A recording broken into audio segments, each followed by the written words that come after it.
Hi everybody, welcome back to my channel, and if you're brand new here, welcome in. Today I'm going to be reacting to the making of I Want You by SB19. So from what I gathered, this is basically a little behind the scenes documentary of how they made the music video. So I've already reacted to the lyric video for it in my PAGTATAG album reaction, and I've also reacted to the music video for it during the premiere. If you'd like to see either of those, I will leave the links down in the description box. Feel free to go check those out. But yeah, I'm super excited to see all their behind the scenes. I love their teaser photos. I love their behind the scenes photos and the little glimpses that they give on their own personal Instagrams and the official Instagrams. So I am so stoked to check this out. So let's get right into it. In 3, 2, 1, let's go. Onesie Entertainment Presents. That makes me so happy to see the words Onesie Entertainment Presents. First Light Studios. Is this the release party for PAGTATAG? Because I loved all the little clips and photos of it.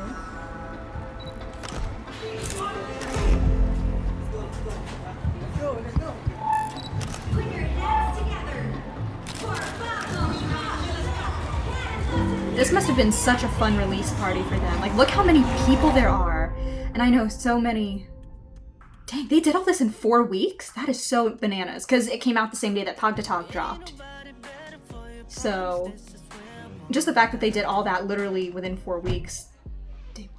Also, I love how cinematic this documentary is. Onesie. We're trying something new right now. First music video that they released na una-una R&B. Parang it's a different perspective showing SB19 and how they are in terms of Pablo with the sheet, that's some of my favorite imagery from the music video. Just the flowing sheet, so pretty. Move on to a next level. Okay, start tayo from eyes down ulit. They're all natural models. Especially Josh, he's very good in front of the camera. Parang other side of SB19 na hindi i-expect ng tao. It's actually kind of nerve-wracking, but at the same time, I feel very confident naman with I can imagine. I feel like this is a very vulnerable music video to shoot, not just in terms of like... For PAGTATAG in general, is very bold, unconventional, out of the box, kumbaga. So, we're really expecting SB19 2.0. Tubig, go! Kalas. Also, I love seeing the effects team with the glass pane and the water dripping down. I love seeing all the behind the scenes of how people shoot music videos and do the effects, because a lot of them are practical effects and a lot of them, you know, have things like cookies, which are the little shape cutter things that they put in front of lights to make the different shapes on the wall, and, you know, reflecting sheets and all these different things that really go into making the lighting and everything. So I love seeing the effects team in action. Camera work is great. Tapos siya naman yung focus, mata naman yan. Doon ako nag-enjoy. Parang I love taking risks. And Period. alam naman natin lahat na kami, gano'n naman kami lagi. Every year, try lang ng bago. I will keep my comments to myself. Ano yung gusto namin. Yan, hindi na reframe, okay lang. Honestly, I'm very... Gusto lang namin naman talaga mag-explore sa kaya namin. I'm very... Sorry, Ken.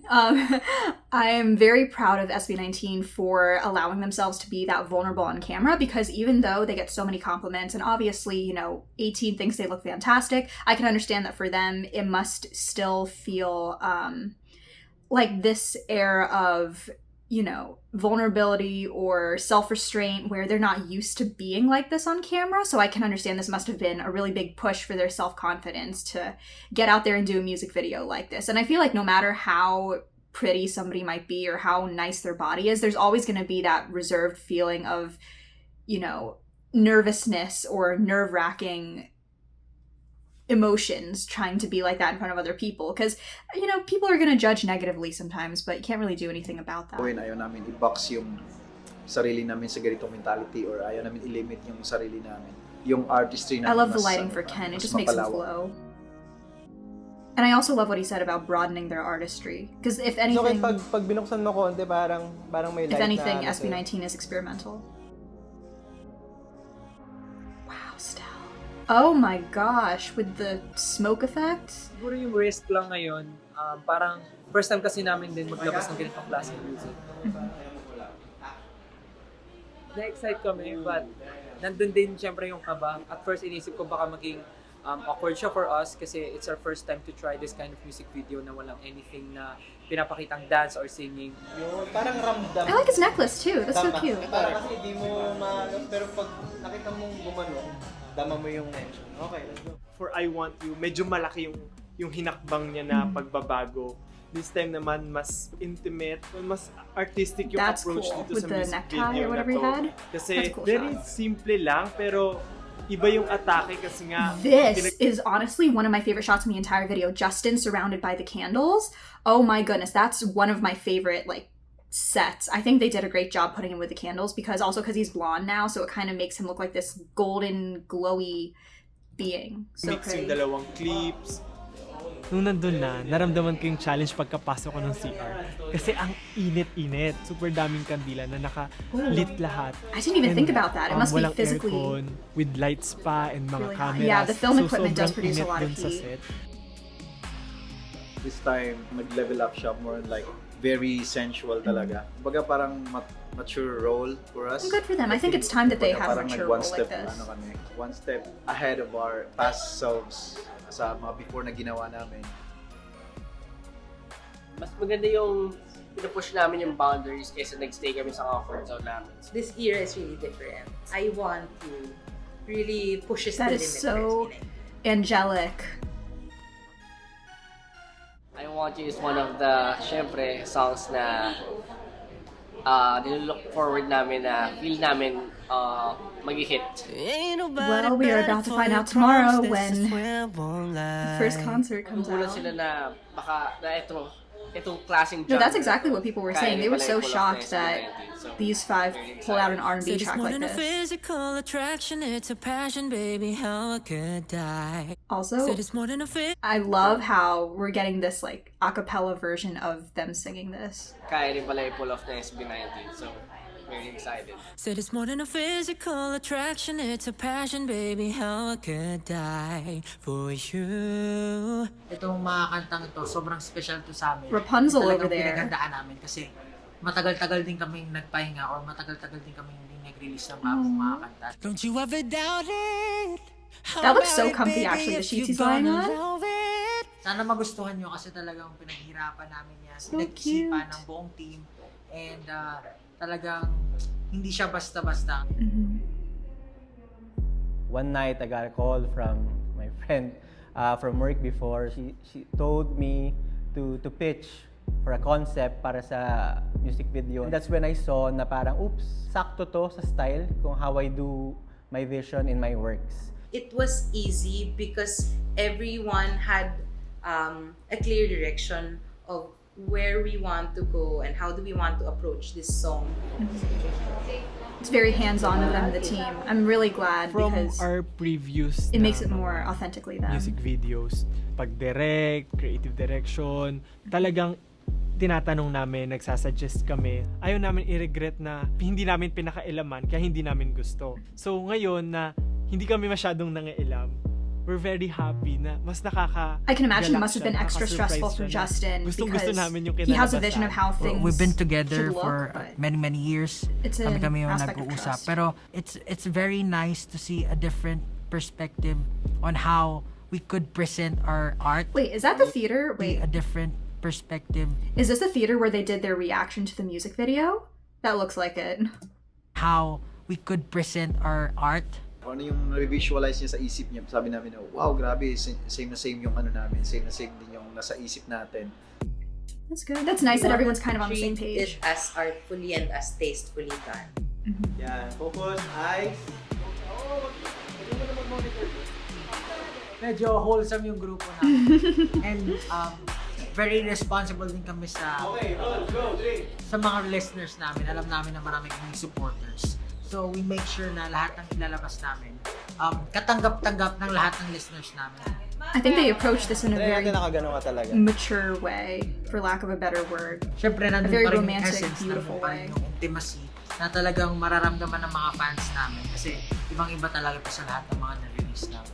Kailangan kung yung sexiness ba or yung intimacy kailangan lalabas sa sa actions mo, kahit medyo maliit lang yung galaw mo, kahit sa titig lang or sa simpleng pag. Honestly, I actually like that they approached it this way, because if they had made it more explicit, I don't think it would have hit the same. But by using more, or basically by using less is more, they kind of allow the audience to make their own interpretations and use their imagination, because one little subtle gesture can, everybody has an interpretation of it differently. So I do like that they made it in this way, because it's not only so beautiful and artistic and abstract, but it also allows the audience's minds to start working too. It's never just spoon-fed to us, if that makes sense. This kind of music video is the hardest to, execute. Kasi hindi mo kailangan ng malalaking hindi mo kailangan ng malalaking movement to express what you feel, to express yourself. Excited na ako kasi nakuha namin yung mga shots with the lighting, with the compositions. I think solid na yun. Oh! Nakapunta ka na dito? I want you. Wow! Dito tayo. Sa ano? Oh, is this them Sa reacting? VIP seats.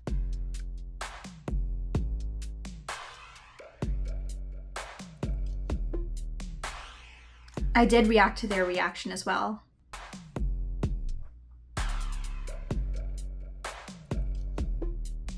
Very exciting kasi first time namin mag-shoot underwater. I'd love to see more underwater concepts from them. Dahil ang daming nanonood. Deep inside, sabi ko, sige. Pero deep inside, kinakabahan ako kasi parang yung katawan ko, saka yung isip ko, shucks, ang alam lang, mag-swimming.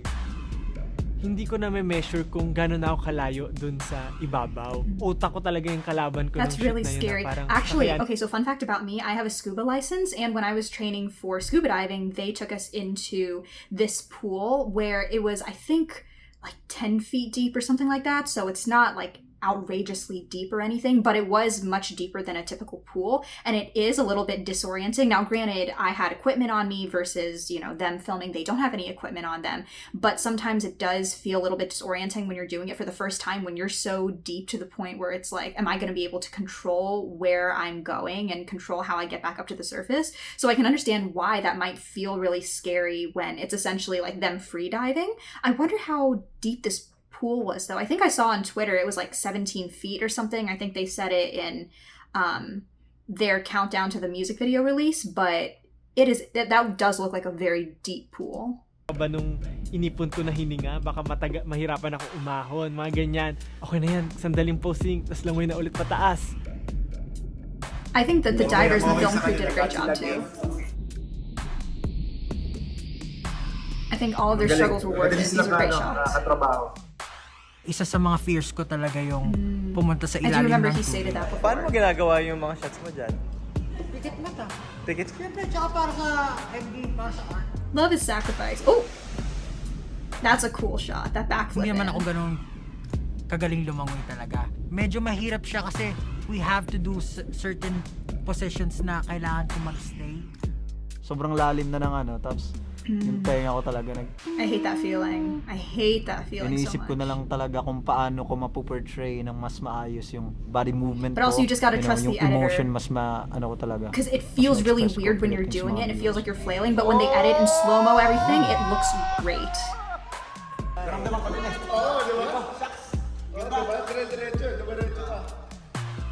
May bago I ng look so favorite excited. Wala kaming ginagawang ganitong stunts Parang feeling ko na nga, medyo pang-stunt din yung natin yung shoot natin ngayon. Philip, I want to see some underwater shots for your solo stuff. Kala ko malulunod talaga ako while shooting it. Pero experience din siya I'm for me. especially proud of Josh for this one. Isa rin yung fear ko na parang na-eliminate ko. Buong shoot nung day 2, yung kaba nawala talaga eh. Kasi ramdam ko yung tiwala. Imbis na kabahan, nag-enjoy ako.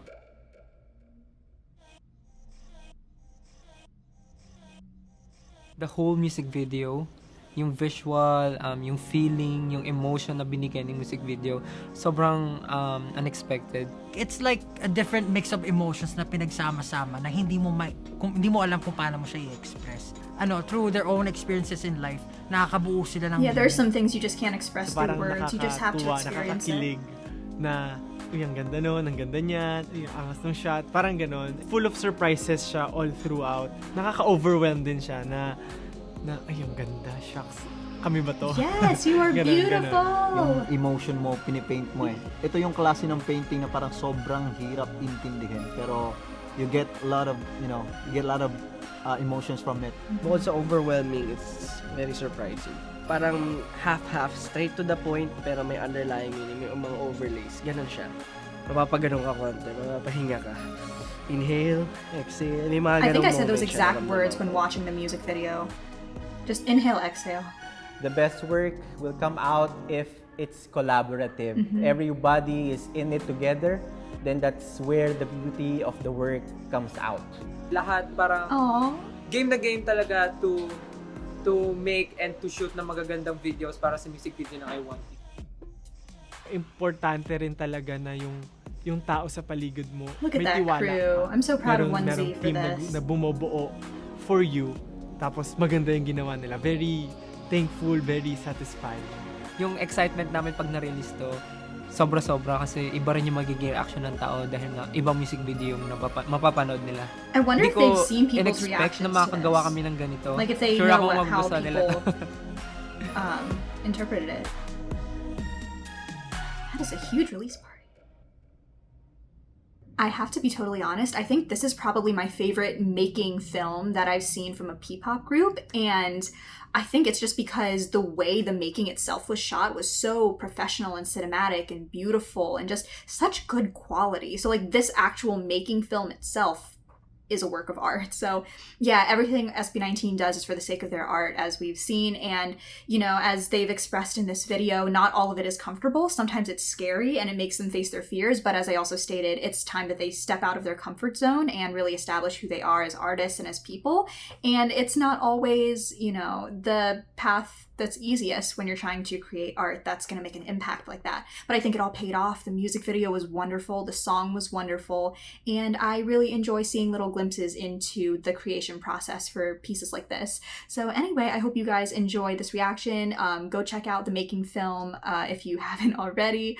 Go check out the rest of PAGTATAG. Go check out the music video if you haven't. And if you like this reaction, don't forget to like, comment, share, and subscribe. And I hope that you guys will be back for the next reaction. So until then, have a great rest of your day. Bye, everybody!